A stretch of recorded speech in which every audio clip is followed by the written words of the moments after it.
તો ક્ષત્રિયાણીઓને આત્મવિલોપન કરતા અટકાવવાના પ્રયાસો કરવામાં આવી રહ્યા છે। જામનગરથી ક્ષત્રિય મહિલાઓ અમદાવાદ પહોંચી છે। આત્મવિલોપનનો નિર્ણય લીધેલી મહિલાઓને જામનગરની મહિલાઓ સમજાવશે। પોલીસ દ્વારા મહિલાઓને ગેટ પર જ રોકવામાં આવ્યા છે।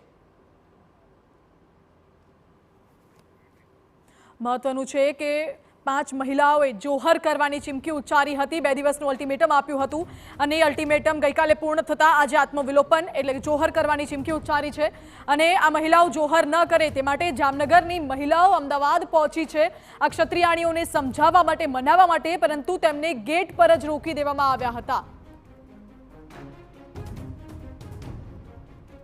પરસોત્તમ રૂપાલાનો ઉગ્ર વિરોધ હવે વેગવંતો બની રહ્યો છે અને મુશ્કેલી પણ વધારી રહ્યો છે। જે નિર્ણય લીધો છે તેને સમજાવવા માટે અલગ અલગ જગ્યાઓ અન્ય ક્ષત્રિય મહિલાઓ છે પહોંચી છે। આપ દ્રશ્યોમાં જે રીતે જોઈ શકો છો, બરોડા, અમદાવાદ, ગાંધીનગર અને જામનગરથી ક્ષત્રિય મહિલાઓ છે। આ 5 મહિલાઓને સમજાવવા માટે પહોંચી છે। તેમની સાથે સમજાવટની વાત પણ કરી છે। આપણે એમની સાથે વાત કરીશું। બેન, તમે અંદર ગયા, અન્ય મહિલાઓ સાથે વાત કરી, શું વાતચીત થઈ, તેઓ માન્યા કે નહીં?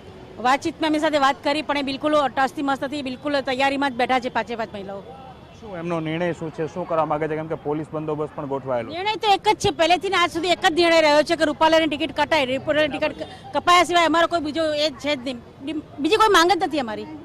અન્ય તમે મહિલાઓ અંદર હતા, એમને સમજાવ્યા, શું વાતચીત?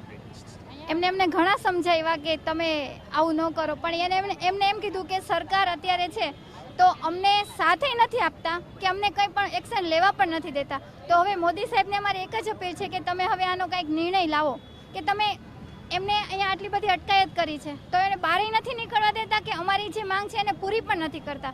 તો હવે અમારા બહેનો કરે શું? બેન, બહારથી જે બધા સમજાવટ માટે આવ્યા છે, હવે એ લોકો સમજવા પણ નિર્ણય બદલવા પણ તૈયાર નથી, પોલીસ બહાર નથી નીકળતી, કઈ પ્રકારનો વિરોધ રહેશે, શું કહેશો તમે? શું કહેવા માંગો? એટલે અમારા બેને તો હજી હિંમત હાર્યા જ નથી અને હારશે પણ નહીં। એનો એક જ નિર્ણય છે, જ્યાં લગી રૂપાલાની ટિકિટ રદ નહીં થાય ત્યાં સુધી અમારા બહેનો આ વાત ઉપર અડગ જ રહેશે। બસ અમારી એ જ માંગ છે, રૂપાલાજીની ટિકિટ કપાય અને અમે બહેનો બધી મક્કમ છે અને બીજી બધી બહેનો બી અમે સાથ આપવા બધેથી વડોદરાથી, ગુજરાત, અમદાવાદથી, સુરતથી બધી બહેનો અહીંયા હાજર થઈ ગઈ છે અને અમે બધા સપોર્ટ કરશે અમને।